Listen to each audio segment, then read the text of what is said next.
Carnival does not have to worry about me. They do not have to worry about me. We got the message loud and clear. We are not your demographic anymore. So, y'all, I was supposed to be going on a Carnival cruise. So, one of my friends is turning 30 and he's never been on a cruise. He doesn't have a passport, so do not suggest flying somewhere.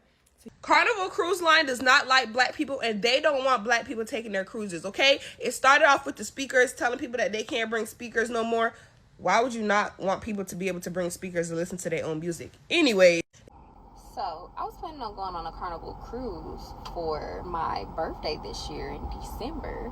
As we know, Carnival previously introduced a series of changes to several cruise ship policies.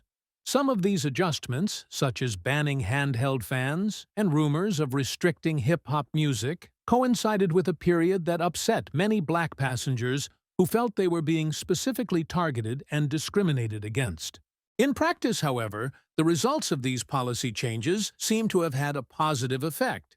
It has been quite some time since we've heard of any serious fights aboard Carnival ships, and hopefully this trend will continue through the rest of this year and into the next. That said, this doesn't mean nothing is happening. Smaller incidents still occur, which Carnival can manage internally and prevent from spreading on social media. At the same time, rules appear to be tightening as some situations remain difficult to fully control. If you thought the fan ban was the strictest measure, Carnival has actually gone much further. One of the most notable changes is the new curfew for younger passengers. Anyone under 18 must return to their cabin by 1 a.m., unless accompanied by a guardian or an adult over 21. The rules are even stricter for passengers aged 18 to 20 who are not allowed to travel alone, and anyone under 21 must be accompanied by at least one adult over 25. This is a clear effort to reduce incidents and potential dangers involving teenagers on board. Carnival has also addressed smaller but long-standing irritations such as pool chair hogging. Previously, passengers would leave personal items on chairs for hours to reserve them. Now chairs are labeled with check-in times, and any unattended belongings will be removed if the owner does not return.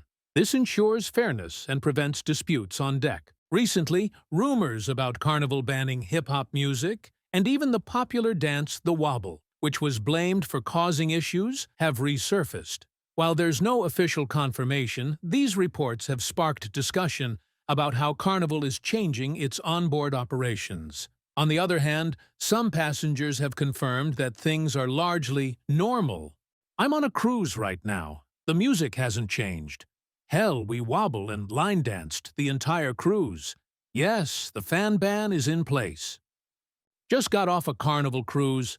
They do play wobble and all line dance music. They do play hip-hop.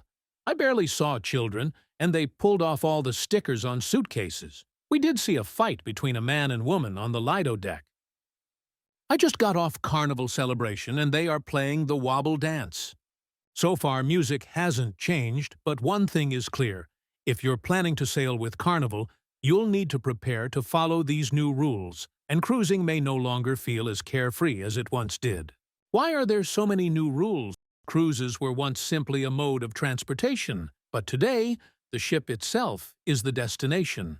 Modern ships are essentially floating resorts offering extensive amenities, diverse dining options, and abundant entertainment. This evolution has prompted cruise lines to invest heavily in creating a lively, exciting, and well-managed environment, which requires more structured rules to maintain safety and order.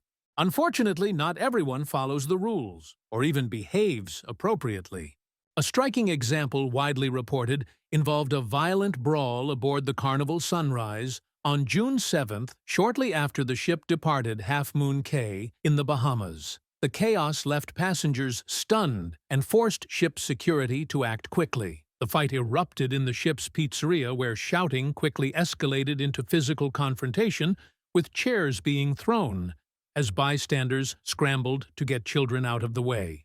Video footage captured by passengers shows the mayhem, including someone yelling that a person should be thrown overboard and another shouting about protecting their children. With experience in handling such incidents, the cruise line acted decisively. The passengers directly involved were confined to their cabins, while others implicated in the fight were banned for life and could face fines of up to $500 for their reckless behavior. This was clearly not the only fight to occur. It is simply one of the larger incidents that went viral on social media. Cruise lines eager to protect their reputation frequently take steps to prevent such videos from spreading. In reality, smaller altercations happen frequently and across nearly every ship. While Carnival continues to emphasize stricter enforcement of conduct policies to curb fights, smuggling, and disorderly behavior, passengers express frustration that such incidents still occur despite repeated warnings. Short cruises, especially those lasting just 3 to 5 nights, consistently see more disruptive incidents than longer sailings, and the reasons are surprisingly predictable. These quick getaways often attract passengers who are looking for a fast, high-energy vacation rather than a relaxed escape. With lower prices and shorter time commitments, they draw groups of heavy drinkers, spring and summer travelers, and people who are simply more focused on partying than pacing themselves. Alcohol flows freely, and many guests treat the trip like a weekend party rather than a cruise with families and thousands of other passengers on board. It's also on these shorter itineraries that you're more likely to encounter people who can't hold their liquor, a factor frequently linked to arguments, fights, and reckless behavior. Carnival isn't the only line facing this issue. MSC has reported similar patterns with its short Caribbean and Bahamas runs seeing elevated tension during peak seasons. In contrast, week-long or longer cruises tend to draw a different crowd altogether.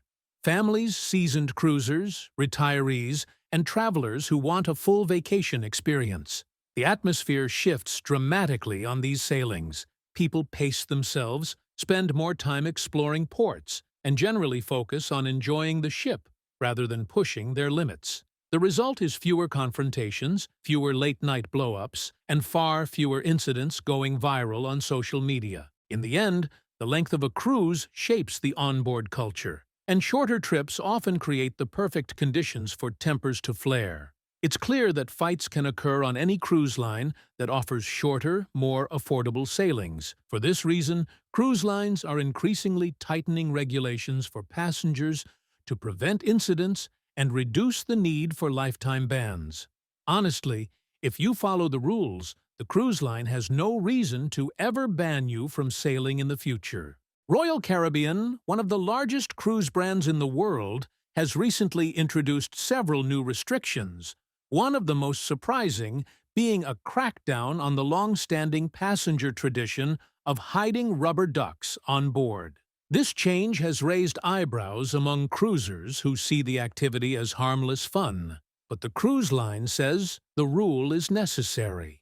The biggest issue is Central Park on Oasis and Icon-class ships. This lush neighborhood is filled with thousands of real plants and trees, and passengers searching for ducks were pushing through foliage, trampling flower beds, and damaging the landscaping. Children in particular were getting overly enthusiastic, leaving the area in disarray and increasing the crew's maintenance workload.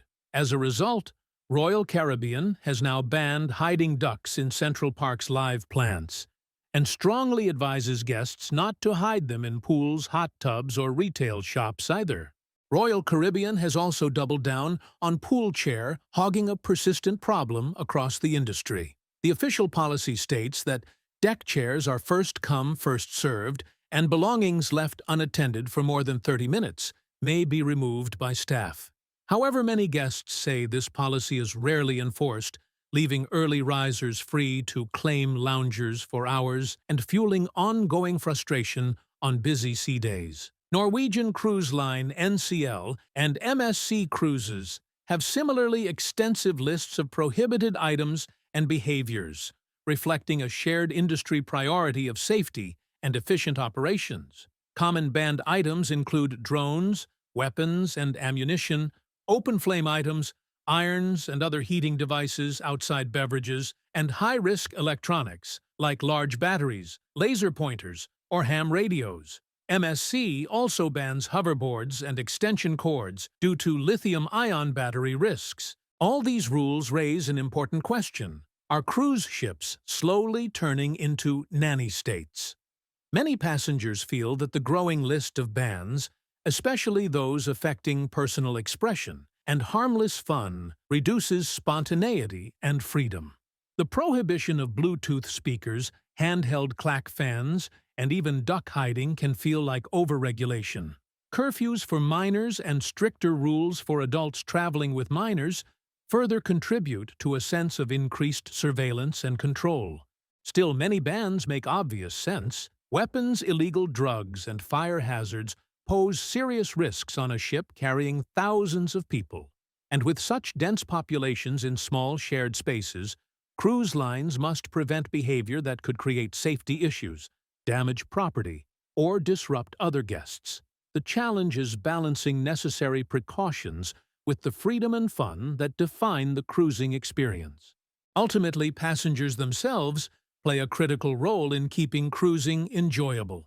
Responsible behavior, respect for shared spaces, and consideration for fellow travelers can greatly reduce the need for stricter and more intrusive rules.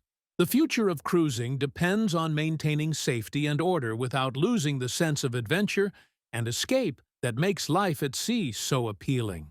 So what do you think? Is the industry going too far, or are these rules overdue? Share your thoughts below.